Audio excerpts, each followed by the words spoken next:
माँ की आखिरी इच्छा।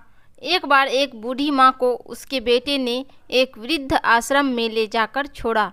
इस माँ का ये वही इकलौता बेटा था जिसके लिए इस माँ ने जीवन भर संघर्ष किया। इस बेटे के लिए वो सब कुछ किया जो एक माँ को करना चाहिए या माँ कर सकती है, और आज भी अपने बेटे को किसी भी तरह की परेशानी ना हो इसलिए आश्रम में रहने के लिए भी तैयार हो गई। वृद्ध आश्रम में रह रही माँ हमेशा अपने बेटे को याद करती, मगर बेटा केवल साल में एक बार उसको मिलने जाता या फिर फ़ोन पर बात कर लेता। कई साल बीत गए। वृद्ध आश्रम से बेटे को एक दिन फ़ोन आया। उन्होंने कहा, बेटा जल्दी से आश्रम आके अपनी माँ से मिल लो, वो बहुत सीरियस है।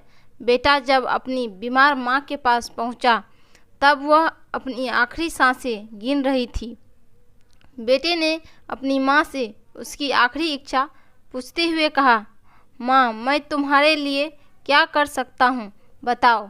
माँ ने कहा, बेटा इस आश्रम में गर्मी और मच्छर बहुत ज़्यादा है, यहाँ पर कुछ पंखे लगवा देना।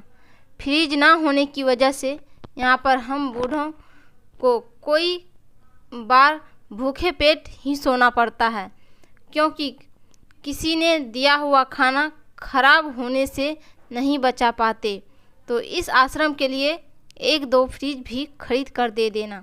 बेटे ने अपनी माँ की सारी बात सुनी और अपनी माँ से पूछा, आपने इतने साल यहाँ पर निकाल दिए पर आपने कभी यह बातें मुझसे नहीं कही, और तब जब आपके पास टाइम नहीं बचा है तब आप यह सब कह रही है, ऐसा क्यों?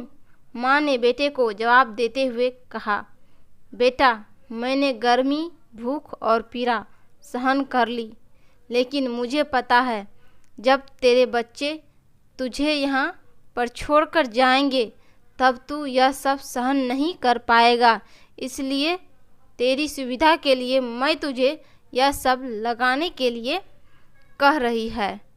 दोस्तों, माँ की ये आखिरी लाइन किसी भी बेटा या बेटी की आंखें खोलने के लिए सक्षम है। इतिहास हमेशा अपने आप को दोहराता है। अगर आप चाहते हैं कि आपके साथ अच्छा व्यवहार हो तो आपको भी दूसरों के साथ वैसा ही व्यवहार करना पड़ेगा।